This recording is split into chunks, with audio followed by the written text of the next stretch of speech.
पाकिस्तान को काउंटर करने की तैयारी है, फाइटर से वायुसेना की क्षमता बढ़ेगी, डिफेंस सेक्रेटरी ने कहा।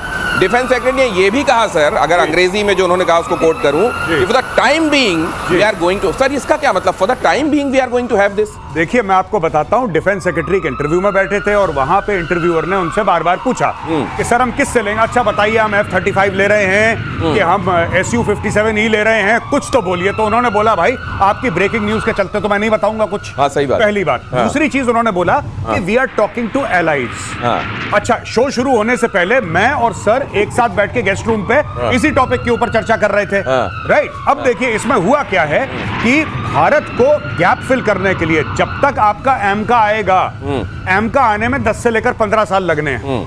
अब प्रोटोटाइप आएगा, उसके बाद एयरफोर्स उसको टेस्ट करेगी, एयरफोर्स अपने 15 फीडबैक देगी क्योंकि एयरफोर्स को अपने हिसाब से चाहिए।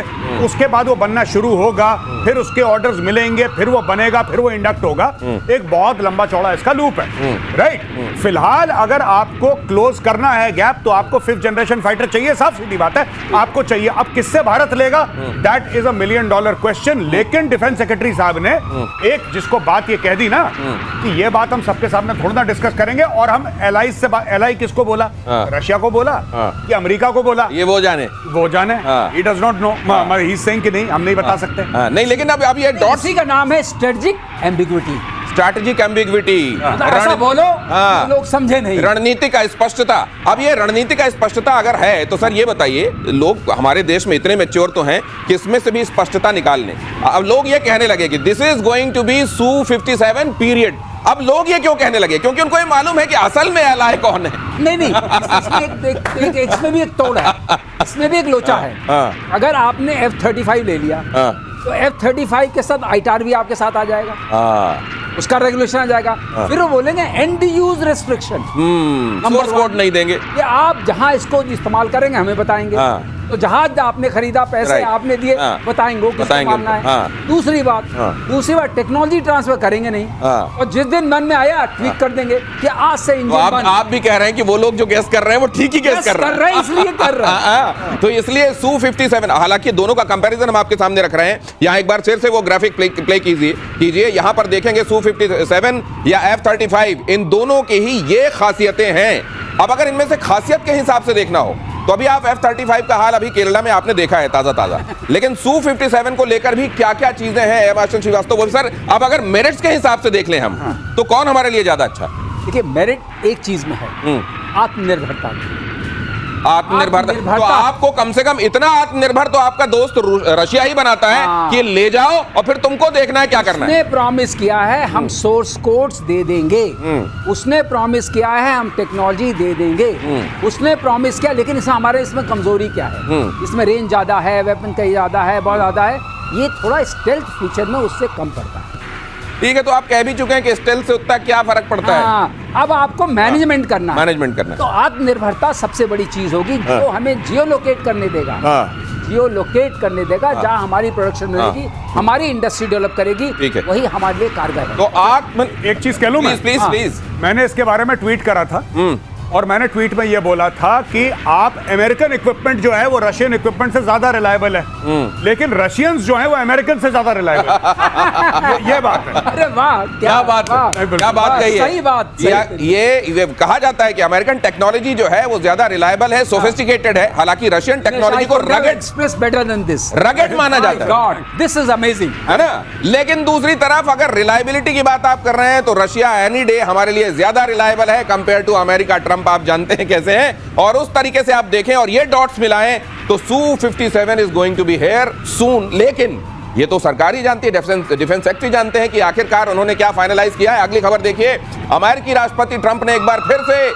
भारत पाकिस्तान सीज फायर का जिक्र किया। ये भाई साहब लगता है सारे रिकॉर्ड तोड़ देंगे, एक Guinness book of world record इसको भी शामिल करेगा कि इतना मेंशन कभी किसी राष्ट्रपति ने नहीं किया। कहा अमेरिका के हस्तक्षेप से हालात काबू में, व्यापार के दबाव में युद्ध विराम। ट्रंप ने कहा, सर मुझे एक चीज हाथ जोड़ ले रहा हूं, व्यापार हमें लाचार कर दिया है आप ये बड़ा ये क्या इन्होंने सर महीने भर के कैलेंडर में गोले लगाएंगे? इस दिन 8:37 पे यही बात कहनी है, उस दिन सुबह ये बात कह दी, ये कितने बार ये बात करेंगे? पता नहीं, मुझे लगता है ट्रंप के साथ कोई प्रॉब्लम है और ट्रंप चाहता है कि भारत दोबारा पाकिस्तान को ठोके और फिर जब लड़ाई बंद हो बोले कि मैंने एक एक लड़ाई में 2-2 सीज फायर कराए। ये पता नहीं क्या चाह रहा है। ये 18-19वीं बार बोल चुका है ये। I think it's close to 20 times. ये हर तीसरे दिन बोल देता है मैंने सीज फायर कराया। अच्छा, इसको कोई लोगों ने, इवन पाकिस्तान ने जवाब देना बंद कर दिया ट्रंप को। वो भी हैरान हो गए कि ये भाई लगातार क्यों बोलता है हर हफ्ते में 2-3 बार। ये घड़ी देखता है, शुरू हो जाता है, ये कहता है कि नहीं मैंने सीज फायर कराया था। अच्छा, मोदी जी ने फोन पे बोल दिया, मोदी जी ने फोन पे क्लियर बोल दिया कि तुमने कुछ नहीं करवाया था। जयशंकर साहब ने बोला कि जब बात हो रही थी मैं उस कमरे में था और मैं इस बात की गवाही देता हूं कि ये बकवास कर रहा है। ये नहीं बोला उन्होंने, बट ऐसे ही कुछ बोला कि भाई ये झूठ बोल रहा है, ऐसा कुछ नहीं हुआ। ट्रंप कहता है नहीं, मैं मानता ही नहीं, मैंने करवाया सीज फायर। नहीं, मुझे एक चीज और लगती है कि इसको हमको हमेशा ब्रैकेट में लिखा हुआ पढ़ना चाहिए, मुझे नोबेल दे दो। इसमें ब्रैकेट में हमेशा ये लिखा होता है मुझे। वो जो कह रहे हैं ना कि मैंने सीज फायर कराया, आपने कुछ रिएक्ट नहीं किया या कहा आपने नहीं कराया, हमने खुद ही किया है, पाकिस्तान से फोन आया था, नहीं मैंने सीज फायर कराया। उसमें हर बार ये लिखा होता है कि मुझे नोबेल दे दो। अब एक चीज और है जी। वो जो हिंदी चीनी भाई भाई का एक बार नारा लगा था, जी। ये नारे तब लगते हैं और टॉप फ्लोर में चढ़कर अपने टॉप वॉइस में तब लगते हैं जब वो नकली होते हैं जी। और ये जितनी बार ये बात कह रहे हैं बिल्कुल सही, ये है नहीं, इसीलिए उनको कहना पड़ रहा है। मैं सबसे बढ़िया एक बात बताता हूं, एक जुगाड़ बताता हूं, भयानक, मजा आ जाएगा आपको सुन के। आप एक काम करिए, पाकिस्तान जैसे ही कुछ गड़बड़ करता है या गड़बड़ ना भी करता है, आप पाकिस्तान को ठोक दीजिए। आप पाकिस्तान को जबरदस्त ठोकिए, उसका कराची वराची जहां पे आग लगानी आग लगाओ। अच्छा, इमीडिएटली ट्रंप आएगा, बोलेगा सीज फायर, कह रहा ठीक है साहब सीज फायर। तो देखिए, ट्रंप ये नहीं कह रहा कि पाकिस्तान को मत ठोको, वो कहता है कि जब मैं बोलूं तब रोक देना। आप उसको टाइम मत दीजिए ना कि हम प्लान कर रहे हैं, हम मारेंगे, कुछ नहीं, चुपचाप जाके कड़क कड़क कड़क 3 मारे और उसके बाद ट्रंप ने बोला सीज फायर। कहना साहब देखो, आपको तो नोबेल मिलके ही रहे। हम लड़ाई रोक रहे हैं, ट्रंप ने बोल दिया बस। दिनेश, मुझे ये स्ट्रेटजी बिल्कुल पसंद आई। इसमें पॉज भी है, इसमें कंटिन्यूटी भी है, निरंतरता जिसे निरंतरता बड़ी आवश्यक है। और ये नोबेल, आपको नोबेल मिलने तक पाकिस्तान की पिटाई जारी रहेगी और उधर नोबेल मिलता तो दिखाई दे नहीं रहा है। इजराइल ने अमेरिकी राष्ट्रपति डोनाल्ड ट्रंप को नोबेल शांति पुरस्कार के लिए नॉमिनेट किया है। ट्रंप नोबेल पीस के लिए योग्य उम्मीदवार है, नेतन्याहू ने कहा। ट्रंप को यह पुरस्कार दिया जाना चाहिए। इजरायली पीएम ने ट्रंप को एक चिट्ठी भी सौंपी। नोबेल कमेटी को भेजी गई चिट्ठी की कॉपी अमेरिका के दौरे पर वॉशिंगटन में है इजरायली प्रधानमंत्री बेंजामिन नेतन्याहू। ये मैं पहली बार देखा, मतलब मैंने तो नहीं देखा कि कोई किसी को रेकमेंड करे और लेटर जाके सार्वजनिक रूप से, भाई साहब ये देखिए आपके रिकमेंडेशन का लेटर मैंने भेजा। अब ये हो चुका है इस मामले में, गौरव एक मिनट, अब ऐसा हो चुका है। देखिए ये देखिए, ये चिट्ठी दे रहे हैं, ये उठे और देख लीजिए भाई साहब मैंने भेज दिया है, अब मेरे को मत बोलना कि मैंने नहीं किया था। ये वाली स्थिति है। अब ये वाली बात में आती है, जैसे किसी की जान किसी में बसी होती है, सबको पता है इनको सिर्फ एक लेटर देना है कि मैंने रिकमेंड किया, कोई मतलब नहीं है, ये कमेटी में नहीं है, इनका कोई कमेटी में स्थान नहीं है, चूज करने वाले कोई और लोग हैं, रिकमेंड आपने कर दिया। मैं सबसे बढ़िया बात बोल रहा हूं, मैं तो ये डॉक्टर जयशंकर से रिक्वेस्ट करूंगा, सर हाथ जोड़ के आप 4-5 ऐसे लेटर छाप के रखो, ठीक है। यहां पे आपने बताया, यहां पे ठोका पाकिस्तान को, वहां पे चिट्ठी पकड़ाई, ठीक है। पाकिस्तान को ठोकते रहो, चिट्ठी वही फोटोकॉपी पकड़ानी है इनको, 1 की 5 फोटोकॉपियां। सर आपको दोबारा रिकमेंड कराए, तिबारा रिकमेंड कराए, अब पूरी पार्लियामेंट ने रिकमेंड कर दिया, ट्रंप को दे के रहेंगे नोबेल प्राइज। ठोका पाकिस्तान, वहां पे ब्रह्मोस मार रहे हैं, यहां पे चिट्ठी दे रहे हैं, बस यही काम, मजा आ जाएगा। अगली खबर देखिए, पाकिस्तानी सेना फिर से एक्सपोज्ड। तहव्वुर राना के कबूलनामे ने मचाई सनसनी। राना ने कहा मैं पाकिस्तानी आर्मी का एजेंट हूं, मैं हमले के वक्त मुंबई में ही था। राणा ने कहा कि वो सीधे सीधे बता रहा है कि मैं वहां के सिस्टम का ही पार्ट हूं। एक बार फिर से साफ हो रहा है कि कोई नॉन स्टेट एक्टर नहीं होता। मेजर गौरव आर्य इस बात को हमेशा कहते भी रहे, कुछ नॉन स्टेट नहीं है, सब कुछ स्टेट वाला। और अब तो भारत सरकार ये कह रही है कि पालने पोसने वालों को भी उतने ही खतरनाक तरीके से मारेंगे जितना आतंकवादियों को मारेंगे। अब ये बात जो एक कह दी ना तहव्वुर राना ने, ये मामले को एक लेवल और ऊपर ले जाने वाली है। मायने क्या है समझिए जरा मेजर साहब से। जी, पहली बात मैं ये कहना चाहूंगा कि अभी तक तहव्वुर राना ने वो नहीं बताया जो कि अर्थ शेकिंग है, राइट। इसने ये बोला कि साहब मुझे सऊदी अरब भेजा था, तो इसमें हम क्या करें, तुझे भेजा था तो। फिर कहता मेरी पोस्टिंग सिंध में हुई, बलूचिस्तान में हुई, खैबर पख्तूनख्वा, उसमें हम क्या करें।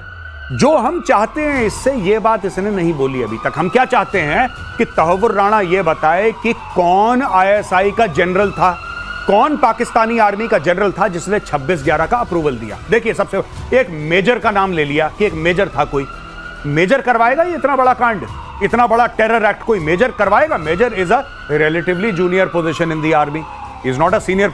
ये कोई 2 स्टार 3 स्टार से कम 4 स्टार तक किसी ने अप्रूवल दिया है, उसके बाद ये ऑपरेशन हुआ है। मैं 26/11 की बात कर रहा हूं। तो अभी ये चूरन खिला रहा है। दूसरी चीज, 17 साल हो गए। अब जब 17 साल हो गए दिनेश भाई, तो आज की तारीख में ये हमें ऐसा कुछ नहीं बता रहा है जिससे कि कोई अर्थ शैटरिंग हो या कुछ चेंज हो जाए पर्सपेक्टिव कि यार इसने हमें ये बात बताई। इसने सिर्फ एक बात यह बता दी कि लश्कर तैयबा है वो जासूसी विंग है, वो जासूसी ज्यादा करता है। जासूसी क्या करा? उसने टेरर स्ट्राइक्स करी है। 26/11 लश्कर ने कराए, लश्कर ओन करता है इसको। मेजर साहब, कहीं ये बात वर्ल्ड ओवर मसूद अजहर के खिलाफ एक बड़ा एक सबूत हो सकता है, या हो सकता है इसको लेकर दबाव बने कहीं, इसीलिए तो बिलावल पहले नहीं कह रहे हैं कि हमारे यहां से तो निकल गया, वो यहां है नहीं। उनको मालूम तो नहीं था कि आने वाले दिनों में रहस्य सामने सही, उनको ये जरूर मालूम हुआ कि ये कहने वाला है और दबाव में कहेगा। इसका हम इस्तेमाल कर सकते हैं। जो गौरव ने बताया बिल्कुल सही है। एक तो वो बात हुई, और दूसरी बात यह है कि FATF में जो हम ब्लैक लिस्ट करना चाहते हैं पाकिस्तान को, जो उसकी फाइनेंशियल नकेल कसना चाहते हैं, वहां ये काम आ सकता है। UNSC में ये टेररिस्ट का बॉस बना बैठा, भी हम देखेंगे गुड टेररिस्ट बैड टेररिस्ट हम बताएंगे, वहां पर ये कैसे चेयरमैन रह सकता है। इन सब में हमें इसको उठाना चाहिए और इसको बार बार लाना चाहिए। हमें भी वही पॉलिसी करनी चाहिए, इसको बहुत प्रोएक्टिवली UN के सामने, IMF के सामने, वर्ल्ड बैंक के सामने इस चेहरा बेनकाब करना है, जो भी सबूत मिलते हैं। वो गलत होने के बाद भी अगर बार बार ये कहता है कि नहीं नहीं साहब हम तो आतंकवाद के खुद सताए, आगे मैं खबर दिखाऊंगा आपको, वो रो रहा है कि मैं तो सताया हुआ हूं, तहरीके तालिबान पाकिस्तान मुझको मार रहा है, मैं तो आतंक का सताया हुआ हूं। ऐसे लोगों को बेशक उसका नतीजा तुरंत कुछ ना निकले, लेकिन ये बिल्डिंग ब्लॉक्स हैं, आपको रखते रहना पड़ेगा और अपना केस मजबूत करना पड़ेगा। यूनाइटेड नेशंस के सामने गिड़गिड़ाया पाकिस्तान। देखिए खबर, तहरीके तालिबान से बचने की गुहार, बचाने की गुहार। तालिबान समर्थक आतंकी संगठन है तहरीके तालिबान, TTP के पास 6000 से ज्यादा लड़ाके। ये सबसे चोर दुनिया का जो है वो कह रहा है मेरे घर को चोरी से बचाओ। भाई साहब, तहरीके तालिबान का जो नाम ले रहे हैं हम लोग, उसका पूरा नाम लीजिए, तहरीके तालिबान पाकिस्तान। उसके नाम में ऑफिशियली पाकिस्तान लिखा है, और तहरीके तालिबान जो कि एक टेरर आउटफिट है, जो कि एक आतंकी संगठन है, वो बड़े गर्व से कहता है कि वो पाकिस्तानी है। ठीक है, और उसका काम क्या है, वो चाहता क्या है, वो अटैक क्यों कर रहा है इनके ऊपर? वो कहता है कि तुम अपने आप को इस्लामिक रिपब्लिक ऑफ पाकिस्तान कहते हो, तुम इस्लामिक तो हो ही नहीं, तुमने शरिया नाफिज